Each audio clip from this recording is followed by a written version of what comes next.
اعوذ باللہ من الشیطان الرجیم، بسم اللہ الرحمن الرحیم۔ ہر مرض سے شفا کا وظیفہ۔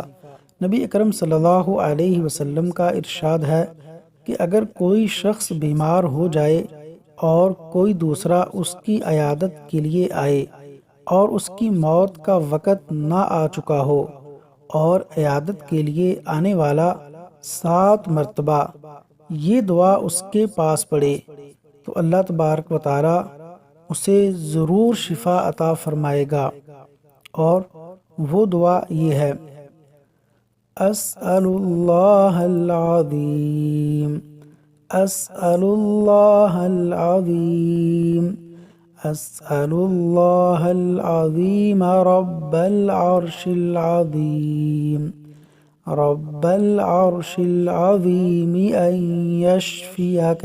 سنن ابو داود، حدیث نمبر 3106۔